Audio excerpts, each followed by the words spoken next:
महायज्ञ का पुरस्कार का मुख्य बिंदु मैं पढ़ रही हूँ दोस्तों। सेठ ने बहुत से यज्ञ किए थे और दान में न जाने कितना धन दिया। धन दुखिया में बांट दिया, पर सब दिन होत न एक समान। अकस्मात दिन पर फिरे और सेठ को गरीबी का मुंह देखना पड़ा। उन दिनों ऐसी प्रथा थी कि यज्ञों के फल का क्रय विक्रय हुआ करता था।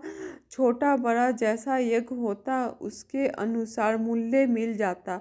बहुत तंगी होने पर सेठानी के कहने पर सेठ जी ने यज्ञ बेचने के लिए तैयार हो गए। कुंदनपुर नामक में एक बहुत धनी सेठ रहते थे। लोग उन्हें धना सेठ कहते थे। सेठ जी ने उन्हें अपना एक यज्ञ बेचने को निश्चय किया। यह अफवाह थी कि उनकी सेठानी को कोई देवी शक्ति प्राप्त थी, जिससे वह तीनों लोकों की बात जान लेती थी।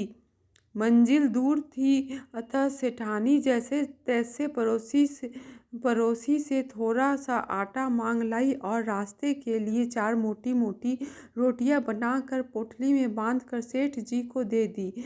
आधा रास्ता तय करने पर सेठ जी की सारी देह पसीना से लथपथ हो गई और भूख से सताने लगी। एक स्थान पर विश्राम की जगह देखकर सेठ जी हाथ पैर धोकर एक लोटा पानी लेकर खाना खाने बैठे। उन्होंने देखा कि पास में एक ही कुत्ता पड़ा भूख से छटपटा रहा है। बेचारे का पेट कमर से लगा था। सेठ को रोटी खोलते देखकर वह बार बार गर्दन उठाता, पर दुर्बलता के कारण उसकी गर्दन गिर जाती। सेठ ने एक रोटी उठाई और टुकड़े टुकड़े करके कुत्ते के सामने डाल दी। उसकी आंखों में क्रूरता थी। सेठ ने सोचा कि एक रोटी उसने और खिला दूं तो यह चलते चलते फिरते योग्य हो जाएगा। सेठ ने एक और रोटी के टुकड़े करके उसे खिला दी। 2 रोटियां खाने पर कुत्ते के शरीर में कुछ जान आ गई और वह घिसकता घिसकता सेठ के पास आ गया। सेठ ने उस पर दया करके एक रोटी और खिला दी। जैसे ही वह आखिरी रोटी खाने वाले थे कि उन्हें देखा कि कुत्ते की आंखें अभी भी रोटी की ओर है। उन्होंने अंतिम रोटी भी कुत्ते को खिला दी। स्वयं एक लोटा जल पीकर थोड़ा विश्राम करके अपना रास्ता पकड़ा। कुंदनपुर पहुंचकर सेठ ने धना सेठ से यह यज्ञ खरीदने की बात की। उनकी पत्नी ने कहा कि वह उनका महायज्ञ खरीदना चाहती है, जो उन्होंने उसी दिन किया है। सेठ बड़े आश्चर्य में पड़ गए। महायज्ञ! और आज वे समझे कि उनका मजाक उड़ाया जा रहा है। विनम्र भाव से बोले, आप आज की कहानी कहती हैं, मैं तो बरसों से कोई यज्ञ नहीं किया। मेरी स्थिति ही ऐसी नहीं थी। सेठानी जी ने समझाया कि उस दिन रास्ते में उन्होंने अपने 4 रोटियां भूखे कुत्ते को खिला दी। उसका वह त्याग यज्ञ के समान है। सेल से कोई उत्तर नहीं, चुपचाप पोटली और हवेली से बाहर चले गए।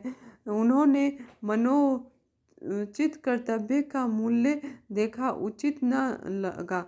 वह घर पहुंचकर सेठ ने सारी बात अपनी पत्नी को बताई। सेठानी प्रसन्न हुई कि विपत्ति में भी उनके पति ने अपना धर्म नहीं छोड़ा। सेठ ने चरणों की धूल मस्तक पर लगाते हुए बोले, धीरज रखो, भगवान सब भला करेंगे। सेठानी रात को जब दिया जलाने के लिए दलाल में आई तो रास्ते में किसी चीज की ठोकर लगी। उन्होंने दिए की रोशनी में देखा कि दहलीज के सहारे एक पत्थर ऊंचा हो गया था। उन्हें उसके बीचों बीच एक लोहे का कुंदा लगा हुआ था। शाम तक तो वह पत्थर बिल्कुल उठा भी नहीं था। अब यह अकस्मात कैसे उठ गया? सेठानी भौचक्की सी खड़ी रह गई। फिर सेठ से बुलाकर बोली, देखो तो उठ गया है। यह पत्थर यहाँ कैसे? सेठ भी आश्चर्यचकित में पड़ गए। सेठ ने कुंदे को पकड़ कर खींचा तो पत्थर उठ आया और अंदर आने के लिए सीढ़ियाँ निकल आई। कुछ सीढ़ियाँ उतरते ही इतना प्रकाश सामने आया कि उसके आंखें चौंधियाने लगे। सेठ ने देखा वह एक विशाल तहखाना है जो जहरातों से जगमगा रहा है।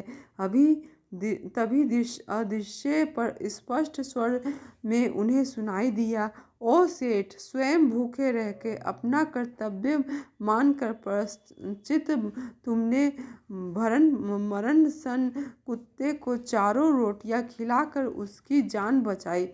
उस महायज्ञ का पुरस्कार है।